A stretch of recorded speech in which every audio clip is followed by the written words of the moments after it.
Hi guys, welcome back to the channel. It's me, the South African Wanderer. And after a little bit of a break in terms of the videos with the birthday week last week, we diving right back into a bit of a technical video where we're going to be speaking about the 1.4 times teleconverter from Sony and my experience of using it. So we're going to try and keep this as short as possible, but yeah, let's dive right into it.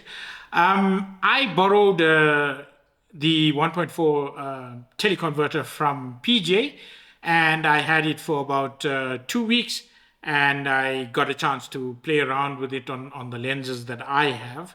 PJ asked me to, just take a look and see whether the teleconverter works any better on my 100-400 and the 200-600 because he'd been using it and wasn't getting the best results. Let's put it that way. So before we get into my experience with the teleconverter, I wanted to quickly touch on what the teleconverter is and how it works. So Sony uses two teleconverters, a 1.4 times and a 2 times teleconverter. And basically what it is a small piece of lens that you attach to the back of your telephoto lenses, and it gives you a longer reach. So with the 1.4 times, it gives you 1.4 times larger image, and with the 2 times, it's 2 times. So you may be thinking, wow, that's such a deal that you can get the small piece of equipment and add it to your lens, and suddenly you go from using 100-400 to a 140 to 560 mil lens. But obviously nothing in this world is free, so using the teleconverter comes at a cost. And there's two, maybe three costs that it comes at. The first is by putting this piece of glass in between your lens and the camera body, you actually lose the light that's falling on the camera sensor.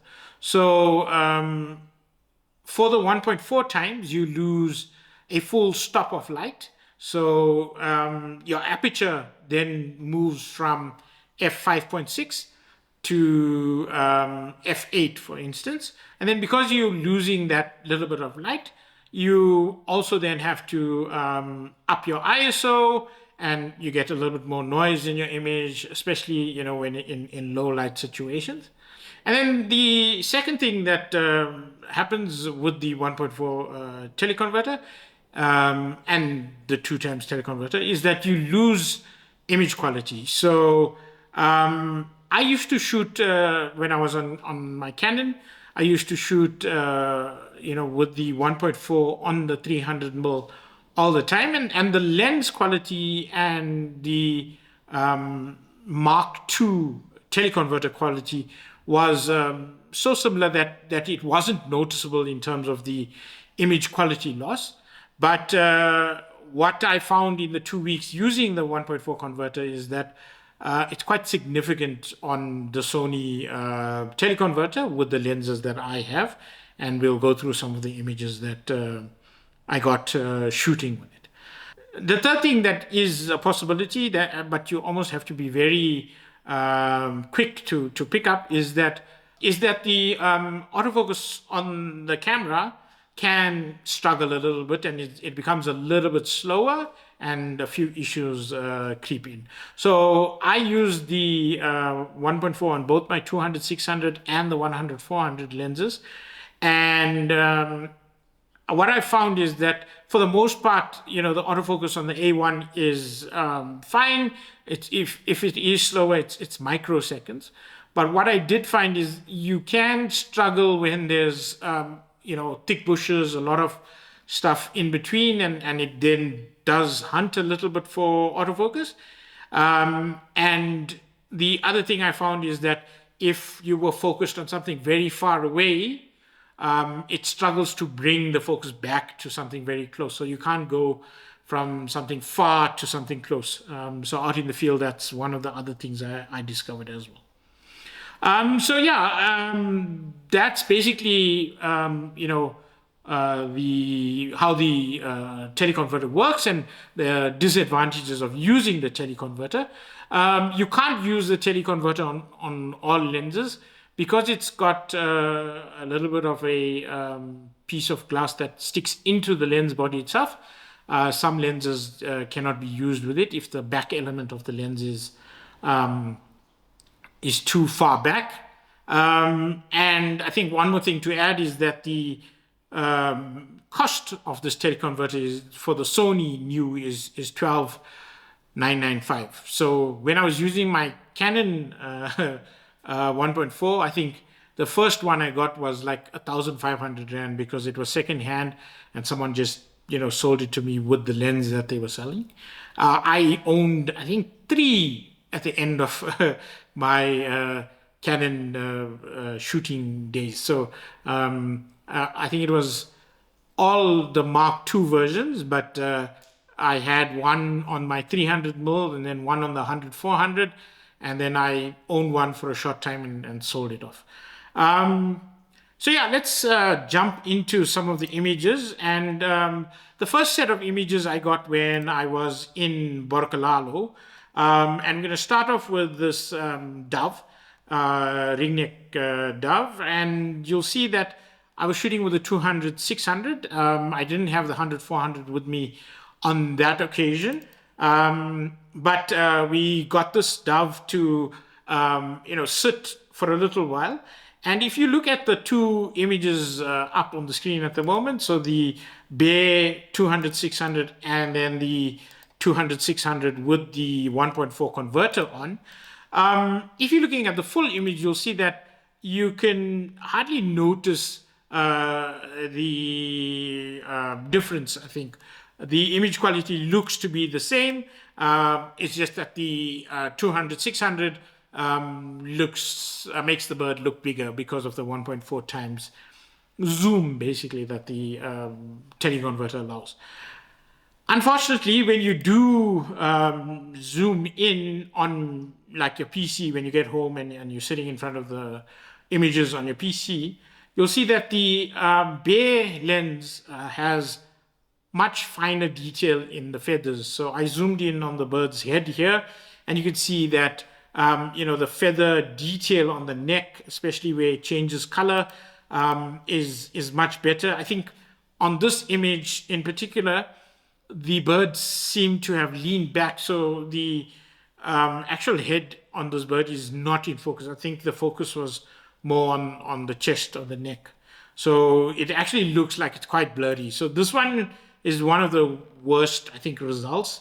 But yeah, we'll look at the other results as well. So then I got a Namakwa dove. And again, when you look at just the full-size image, it looks as if the bird is just bigger in the frame. The images are both passable images with the just bare lens, the bird being smaller.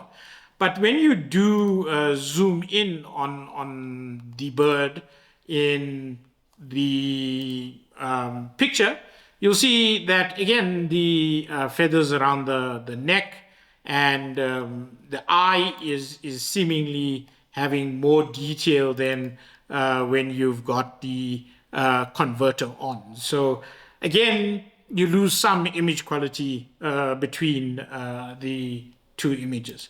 The last image I got was a set of bee eaters, and we can look at the just the full-size images without any cropping.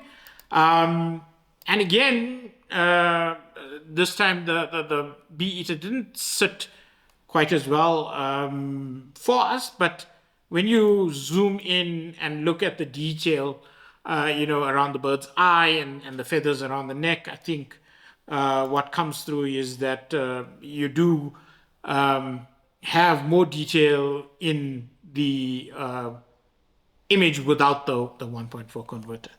So we were shooting out in Borcolalo, and it was like 37 degrees by 10 o'clock. So it was a very hot day. And one of the things that does happen is the heat haze may be an issue and contribute more. And one of the friends in our sort of photography group suggested that it may be that the image quality suffered a little bit because of the heat haze.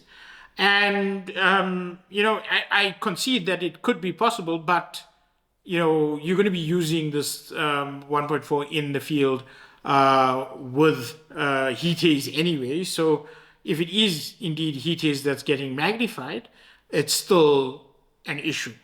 But I shot some shots just in my back garden early in the morning before it got too hot. We've been experiencing a bit of a heat wave in Johannesburg. And I think, just looking at the images, we used my toy lion as the subject matter. You can see again that starting off with the 100-400, the images look, passable both with and without the converter on, with the converter giving you a larger subject matter. When you do zoom in once again, you'll see that you do lose a lot of image quality, especially in the finer details. So the hair around the lion's mane, you can see in the two images, okay, the background is not exactly the same, but you see the detail in the hair not there when you've got the 1.4 on. And then I put the 1.4 on the 200-600 again, and you'll see that, when you've got the 1.4 on the 200-600, you're getting to 1.4 times 600, 840 on the long end. So, the difference between 600 and the 840 is quite noticeable in terms of the image size, with the subject matter on the 840 being quite a bit more in the frame, so you don't have to crop as much. But then when you zoom in on the line again and you look at the detail of the image, you'll see that again, that the detail that you lose, especially in the main again, is quite significant once again. I was struggling just to get the images the right size there between the two. Then I think the last comparison you'd want to make is, like, I've got the 100-400 as well as the 200-600. When you've got the converter on, the 100-400 becomes a 140 to 560, which is almost equivalent to your 200 to 600, and it's a 560 mil at f8. So the question then becomes, with the two images comparing between the 100-400 and the 200-600, do you have to spend that extra 33,000 or whatever it is that the 200-600 is selling for to get the extra reach? And I think if you've got the 100-400 and you want to get the reach, then it makes sense to just get the converter, because the images, the difference between the images, at full size isn't as great. If you are going to have to crop, though, you're going to lose some image quality. I did a comparison of just cropping the image of the 100-400 on the A1, and I think that the detail you get with just the 100-400 and cropping is a little bit better for me than if you were to use the 1.4 and step down to f8, because you're introducing more noise as well. So yeah, I think on that, you need to almost shoot with the combination that you want to try out on your camera body and check if it works for you. I think if you've got the 100-400 and you don't want to spend to get the 200-600, then it definitely makes sense to look at the 1.4 converter. I think one other thing that I haven't tried is using it on the prime lenses that Sony has, so the 400 or the 600mm primes, that may actually be good enough quality that then allows the image to be still sharp even with the 1.4 converter on. And I'll actually leave it to PJ to comment on this video maybe and say his experience of shooting with that combination, so possibly that, if you've got a 400mm lens that you've spent 230,000 Rand or 250,000 Rand, depending on what the dollar is doing. If you spend that much money, spending 12,000 Rand on a 1.4 converter to get you to the 600 mils or 560 mils at f4 still, may be worth it. It may be that you still get away with the image quality. But in my experience, using them on the 100-400 and the 200-600, I would not put that converter on my lens and keep it there, for too long. For birders who want that extra reach, for very small birds in particular, and aren't as picky about the pixel peeping, I think it makes sense. If you've got the 200-600 and you're willing to shoot at f9 and higher ISOs, you can then get the 1.4 converter, and for very little more you've got a 840 lens, but at f9 obviously, and it's a very small piece of equipment that you can add in and doesn't add too much weight and things like that. So yeah, I'm going to add in some of the images I got with the 100-400 when I was out in the Pilanesberg. We got the cheetah and some elephants. Again, when you're looking at the full-size images, it's hard to tell the image quality loss. But I think that knowing that I'm losing some quality compared to just the bare lens, I would actually default to just using the 100-400 without the 1.4 converter. And cropping if I need to, or using it for more environmental shots. Elephant in its environment is still a good shot, I think.